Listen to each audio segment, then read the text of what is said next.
Welcome back into the news portion of DSI. I'm Kylie Panetta. We start tonight in Delaware. Governor John Carney announcing an expansion of a relief program in the first state aimed at helping small businesses struggling during the pandemic.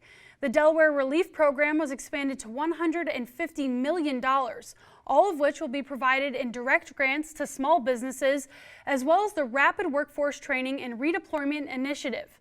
The funding was provided by a partnership between the state and Newcastle County, but the grants aren't exclusive to businesses within Newcastle County.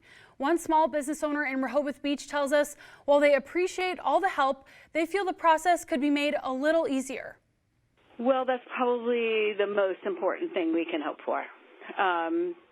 They could control the paperwork a little bit with the help from the state. That would be nice. Businesses looking for help can apply for those grants online at business.delaware.gov/relief. And in another announcement from Governor John Carney, he signed Executive Order number 46, which will allow the Delaware National Guard's 166th Cyberspace Operations Squadron to help with 2020 election security efforts. We're told the squadron's unique cybersecurity capabilities will help protect Delaware's elections infrastructure while working with the state's Department of Elections and Department of Tech and Information. In a statement, Carney says his administration has an obligation to take additional steps to protect the fundamental right of voting. Services include protection against cyber incidents, as well as monitoring and analyzing risks or threats. The executive order will expire on December 31st. In other news, a police reform work group in Maryland has come up with several recommendations they'll be presenting to the General Assembly this session to hold law enforcement more accountable. One of those recommendations involves repealing the Law Enforcement Officers' Bill of Rights.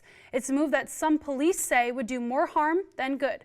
47 ABC's Taylor Lumpkin has the story. After meeting off and on for months to come up with ideas on how to hold law enforcement more accountable, the Maryland Police Reform Work Group, made up of state lawmakers, has come up with a number of recommendations. I think we made a lot of progress. On Thursday, work group members voted 9-4 in favor of repealing the Law Enforcement Officers' Bill of Rights, a law that protects officers during investigations of officer abuse and misconduct. It has been identified that a lot of those protections are already within the current state law. And to have out a separate piece of protections for law enforcement officers is somewhat not necessary. But it's a move that has many law enforcement officers here on the shore concerned. That would only make it harder to recruit men and women into law enforcement. I fear it would even make it harder to retain individuals. Another recommendation requiring every police department throughout the state of Maryland to make sure officers have body cameras by 2025. This is information that is necessary for us to get a full picture and for us to understand all that has occurred at that specific incident. Lawmakers also recommended that an independent investigation be done in the event of an officer-involved shooting or death. We must ensure that there is a process in place for our citizens who are, unfortunately, and their family members affected by someone being murdered at the hands of law enforcement, gets the fair and due diligence process that they are due. And while making these decisions and recommendations are no easy feat, lawmakers say something must be done. Taylor Lumpkin, 47 ABC. We're told after all these recommendations are made, they'll be presented before the House Judiciary Committee before any further action is taken. We'll get your running shoes ready. Salisbury will be hosting their annual Turkey Trek 5K run this Thanksgiving. The annual event brings out hundreds of runners every year, but this year, of course, will be slightly different because of the pandemic. Of course, running is an activity that naturally lends itself to social distancing, but organizers say they've also taken other steps to keep people safe. That includes making everyone register in advance, staggering start times in groups, and no spectators. Jamie Nichols, program director in the city, says they're also trying something new this year for the runners. We're also doing chip timing, so we're going to be able to start people in waves. So whenever they cross the starting line is when their time will actually start, and then they'll stop when they cross the finish line.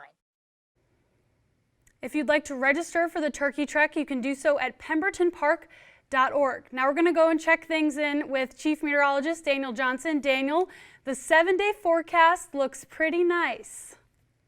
That's right. There's a lot of sunshine in it and a warm up, but we have to get through the next couple of days, and we could be in for some cold nights too. So stand by. All right, let's take a look outside in Rehoboth Beach. You can see the flags in the distance towards the Atlantic Ocean kind of waving in the wind. So there is a breeze out there, and there's a little bit of rain falling. One weather watcher calling in, Chucky and Lewis at 51. Look at all the blue across the eastern seaboard and across the northern tier of the U.S. That, of course, is chilly air. It's 38 in Minneapolis, 46 in Chicago, Lexington, Kentucky, 38 degrees, 53 right here in Salisbury. The cold front out in the Atlantic, but the rain still holding on a little bit longer. Let's zoom in here and let you know where it's raining. So it's mostly dry for Salisbury, but notice the midshore getting in to another round of rain, and this is going to push through Salisbury around the midnight hour and then head towards the beaches by 1 or 2 in the morning. So we'll all be done with the rain eventually, probably by 2 or 3 in the morning. That's when all of us will be dry, but it's going to dry out on the midshore first. 43 to 48 tonight. Once the clouds get out of here, temperatures will drop pretty quickly.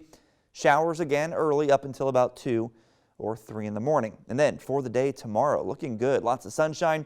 Temperatures in the upper 50s and low 60s, but it will be on the cool side because with a wind between 5 and 15, it's going to feel a little bit cooler than 60 degrees. All right, who's our dog today? We have Keely. Keely looks so sleepy there.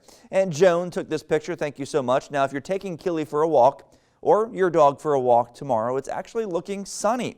So you might need the sunglasses, but you're going to need a jacket early on with temperatures starting in the 40s, and then by the afternoon, we have temperatures near 60 degrees. There is going to be a little bit of a breeze out there too, so a small craft advisory has been posted for the Atlantic, the Chesapeake, and the Delaware Bay. Winds out of the north at around 10 to 15 knots. Futurecast doing a really good job showing that last band pushing through the midshore as we speak. Again, it pushes through Salisbury by 12, 1 o'clock, the beaches by 2 or 3, and then it's out of here pretty quickly. We're clearing out nicely. Late tonight, lots of sunshine, hardly any clouds for the day Saturday. A few puffy clouds possible by Sunday afternoon. You can see that on Futurecast, but not much. Still a pretty clear sky for the weekend. But look at Saturday night. That's not a typo. 38 degrees. That will be the coldest night we've had in quite some time. I think since May or early June. That's the last time we dropped into the 30s. As we head into Monday, we warm up to 72, mostly sunny.